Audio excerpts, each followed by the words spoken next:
Yo, Still Mills, what's the deal, man? It's hump day, man. It's Wednesday. I'm back in the gym. This is my last day in the gym for the week. And I get 4 days to kick my feet up and relax, man. But peep game, let's get into this shit, man. And that is, man, listen, man. I'm like I told y'all, man, when that last Real card went down, it was my birthday weekend. I was in Miami, I was in Florida. The fight happened. I was in Fort Lauderdale when the fight actually went down. So I wasn't able to catch a lot of the fights on that card. I'm still playing catch up, man. I went and I watched Bacoli versus Anderson. They got that, I gave my prediction on that video, and that prediction stuck. Um, I haven't brought myself to watch Ruiz versus Miller. I'll get to that when I get to it. I just can't bring myself to watch Isaac Cruz. I'm just not a fan of Isaac Cruz. Even though just I felt Rayo had all what it took to beat him, and I came out. The prediction stuck. So I watched that fight. When I watched that fight, so it is what it is, man. But the fight that I did go back and watch again, not again, but I did go back and watch was David Morrell versus Hot Rod Kalajic, man, and that's the fight that I want to talk about, man. And I'm gonna just say this, bro. I think it's really time we start to dissipate the hype that's surrounded by David Morrell. It's really time. It's past due that we did that, man. David Morrell is a good fighter, but he suffers from a lot of these. He suffers from the same delusions of grandeur. At least his fans do. That he's a lot more dangerous than he actually is because of who he's been in with, man. It's easy to go in there and knock down overmatched opposition and look fantastic. And that's what that's kind of the PBC way, man. They've had the propensity to build their fighters off of not necessarily turning them into the best specimen of a fighter that they can turn them into, but turn them into the best marketing specimen that they can turn them into. So we're gonna put you in there with all these overmatched opponents just to raise your stock and your value in the eyes of the public. So when it's time to go, we can start demanding these pay-per-views. But you hinder the fighter when you do that, because putting them in there with underwhelming opposition is only going to dull their skill set. You're not going to be able to sharpen your tools when you can be an excellent counterpuncher, you can have excellent defense, you can have excellent feet, but it's a different story to be able to do that shit under a certain level of duress. It's a different ball game when you can stick to a game plan even though you're under a certain level of duress. It's a different ball game when you're able to pick up on somebody's bad habits and spot those holes and cracks in their armor for the time. It doesn't have to necessarily be in their game, but just in that moment, you know what I'm saying? Capitalizing on them, countering them effectively when you're under a certain state of duress. You know what I'm saying? I keep saying, you know what I'm saying. Shout out to my nigga BG from Santana Block. I'll be watching too many of that nigga videos, but it's a lot of things that you can do. I mean, it's a different ball game when you're able to do this shit under a certain level of duress, man. When you're able to catch opponents, like punish an opponent, catch onto an opponent's rhythm and punish him off the rip. It doesn't take you a multitude of rounds to figure him out. It's a different level when you can do it under a certain level of duress. And David Morrell has yet to be under that. Oh man, what's going on over here? David Morrell has yet to be under that certain level of duress. He just hasn't. He hasn't. And this fight proved it, man. This fight, like the Kalajic fight, he came out aggressive. He came out cutting those. David Morrell, don't. Now, before I go into my spiel, don't get it fucked up. I think David Morrell is a quality fighter. I definitely think he's a really good fighter. I think he's in the right division. He has the height for it. He has the skill set for it. I didn't see any, dissipation of his attributes as far as his hand speed and his feet are concerned. His gas tank. I didn't see any of that in this fight. I didn't see any of that. So I think he's in his rightful division. I think he may be better up there at 100 than he was at 168 pounds. But I did see some things in this fight that made me go, And the first thing was just it's a different ball. Hot Rod has been in there with Marcus Brown and Artur Beterbiev. You dig? World level fighters. Even when you look at his fight with Lionel Thompson, he was in. Lionel Thompson lost in 2 rounds to Sergey Kovalev. Those losses are better than David Morrell's wins. Sergey Kovalev, pound for pound, top 5 pound for pound fighter when he was at, in his heyday. Artur better be a top 10 pound for pound fighter now. You can argue that he's in the top 5. You can make that argument. You can make that argument. 20 wins, 20 knockouts, three belt unified champion. Yes, you can make that argument. He's in the top 5. Marcus Brown, champion in his division when the dude he was a quality light heavyweight. His losses are better than David Morrell's wins. And I don't think he didn't lose a Lionel Thompson. But my point is this, man. When you look at David Morrell and just the poise that a fighter is showing, because he showed a lot of poise in that fight. You dig? He was able to maintain his composure under duress, under pressure. He was able to maintain that shit, and he was able to make an argument for himself that he won that fight. David Morrell came out aggressive early on, cutting those angles, putting punches together and everything, and just you got to study somebody's body language. He never seemed rattled, even going through all of that, man. And he actually started piling together early rounds. David Morrell had this combination that he kept doing: lead right hook to the body, finish over the top with the left, with the back left hand down the middle, or loop it. And he started catching on to that early and started putting that right hand as soon as he deposited that right hand to the body, that lead right hook to the body. Kalajic was putting that right hand down the pipe on him in between the left hand coming after that right hook that he was planting in the body. And he started feeling that. He started countering them effectively. Started countering them with them short jabs, just right down the middle, just quick shit, snappy shit. And eventually, you started to see David Morrell you started seeing the frustration grow in him. And this is what I mean by sticking to a game plan. And still being able to execute your attributes under a certain level of duress. David Morrell just started plotting forward. He got behind the high guard and just started plotting forward, walking forward. Wasn't no angles no more. It wasn't no angles no more. It was a lot easier to control him because you knew what it is that he was doing. And what did he start doing? He just high guard, plotting forward, no jab, just nothing off of the jab, no jab. You dig? He'd have his occasional spurts, especially in the middle rounds. He'd have his occasional spurts. But Kalajic, he always had an exit strategy off the rope. He was, his feet are good. He was able to spinning off of those straight right hands down the pipe, spinning, get back, put his back to the middle of the ring.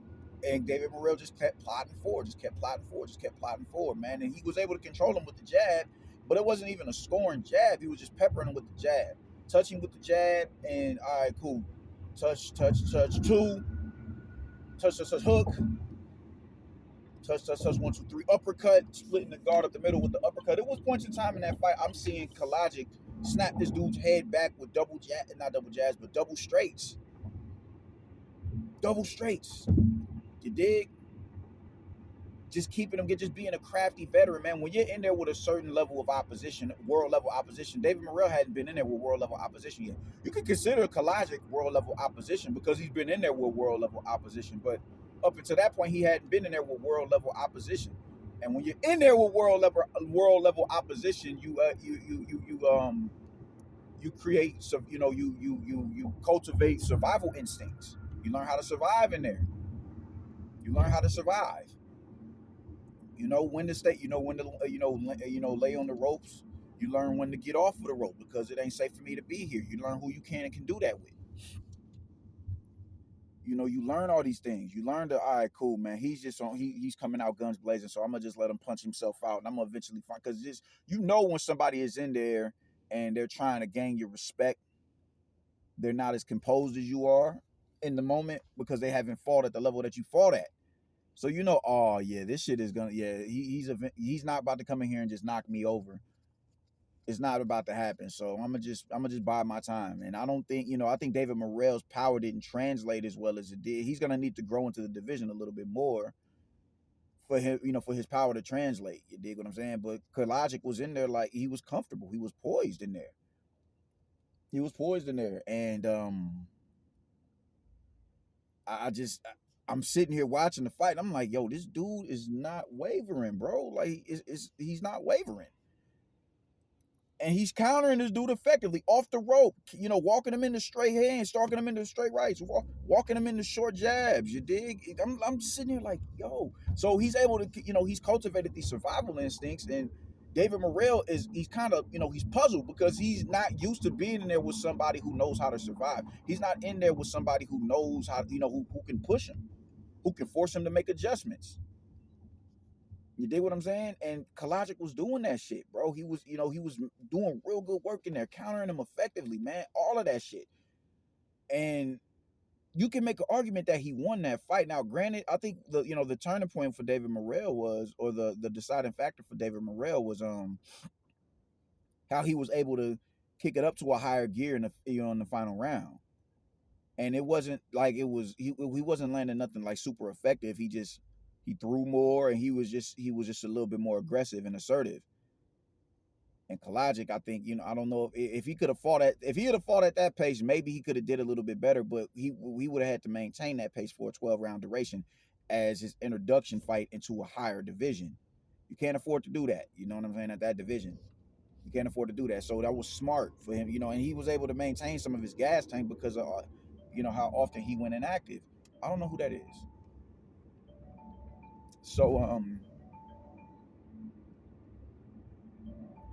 So yeah, man, I'm not so sure that David Morrell would have beat David Benavidez, even though I think he's a way more complete fighter than David Benavidez. I think he does everything better than David Benavidez, but the difference is David Benavidez has that experience on his side. He has that, the championship experience.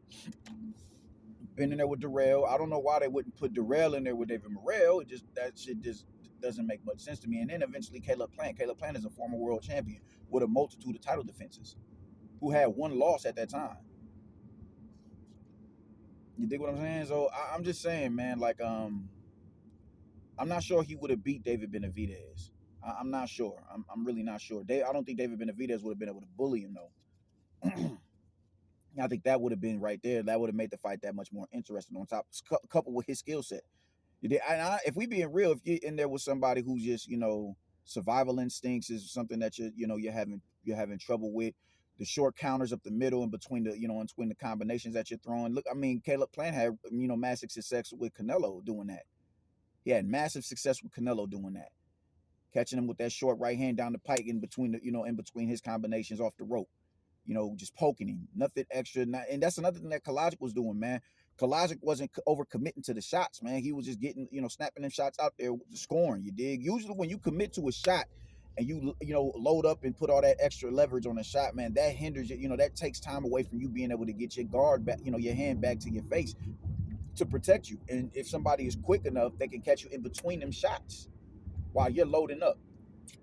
You dig? It could cause you to be off balance slightly because you're trying to put all that, every ounce of leverage you have behind the shot. He wasn't doing that. It was just smart fighting. It was just smart fighting, man. But you can make, like I said, you can make an argument that he won, man. But everybody wants David Morrell to win because David Morrell, he's on the trajectory of someone like a Ben Whitaker. You dig? Maybe even a little bit higher. He may be touted a little bit higher. You got Benavidez is now at 175 pounds, and now you still got the Joshua Buatsi, you got the Willie Hitchinson, you still got Craig Spider Richardson up there, you still got Anthony Yard up there. I wouldn't mind seeing one of them in the ring with Lyndon Arthur. You damn sure got Better Biev and Bivol up there. You still got Callum Smith up there. So it's a multitude of fighters that you would prefer to see him in with as opposed to Kalajic. So I get why you pull for David Morrell to win. I understand it, but I'm just seeing shit that I'm like, bro, man, that'd have been a problem if you was in there with so and so or him or him or him or him or him. It'd have been a problem. You know what I'm saying? And I think Caleb Plant would have beat David Morrell.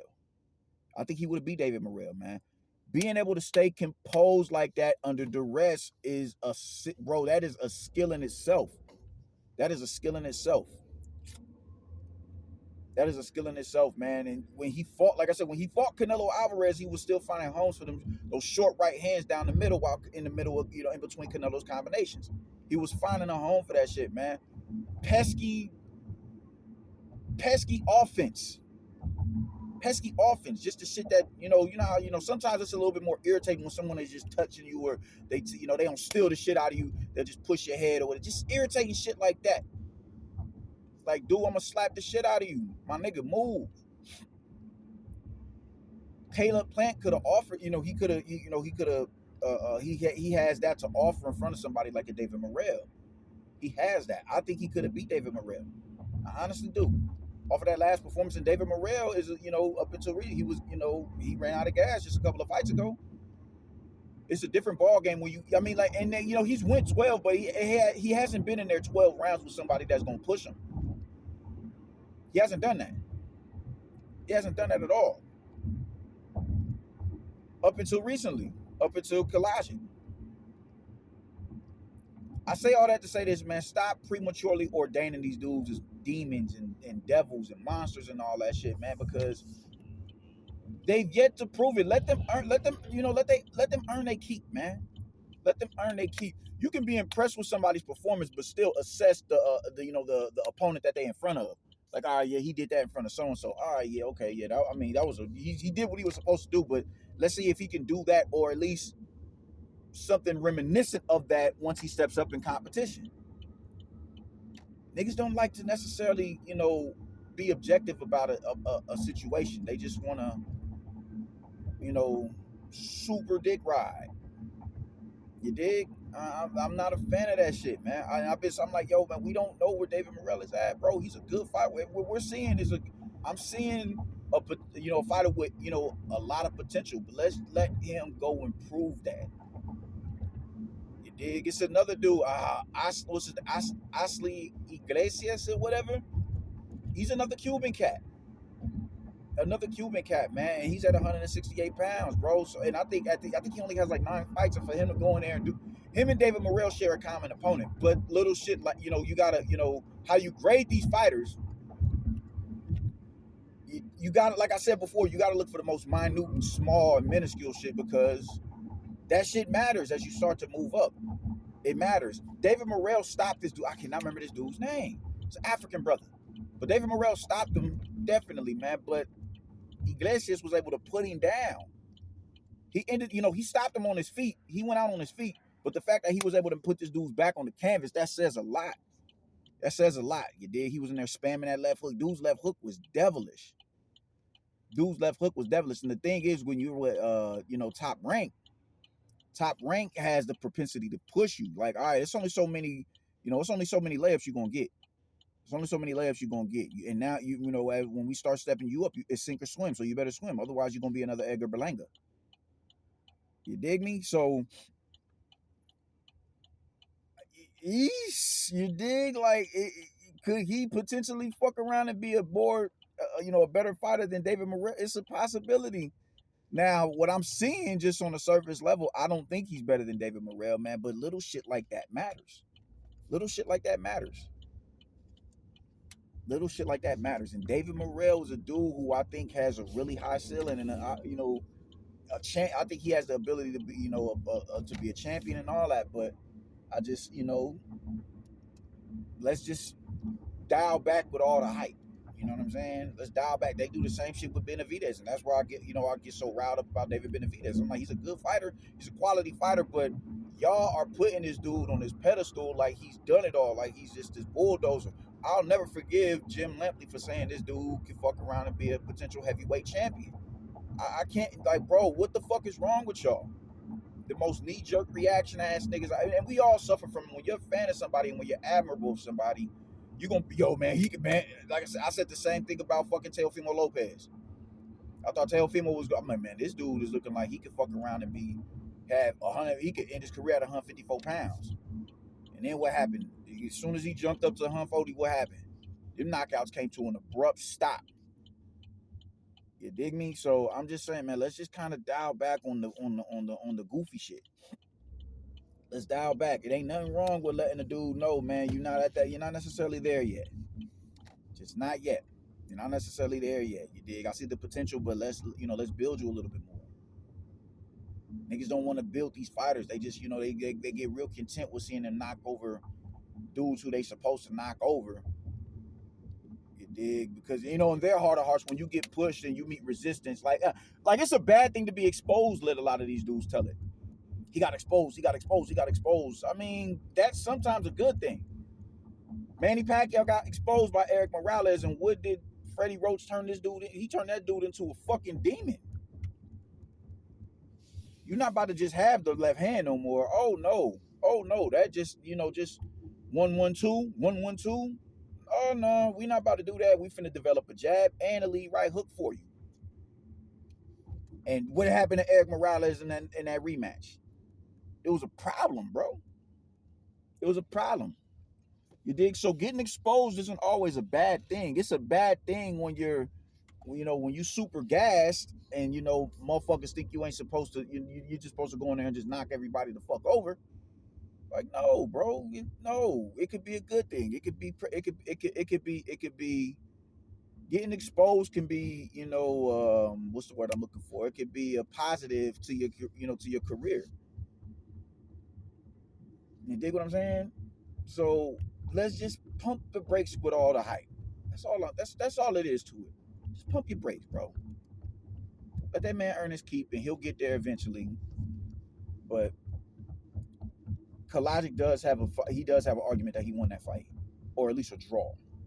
He definitely has that argument because the fight, his game plan for that fight was a damn good game plan. He did his shit in there. He did his shit in there, man, and I was impressed. So I would like to see him again with anybody. You did, but I will, let's see how David Benavidez does in there. He's already calling out David Benavidez. So yeah, with that, yeah, man, that's how the fuck I'm feeling about it right now, man. I just got to work. It's my boss right there, queuing me this up before. All right. Yeah, that's how I'm feeling about it, man. So yeah, I'll get with y'all later. Y'all stay righteous, yo. Deuces.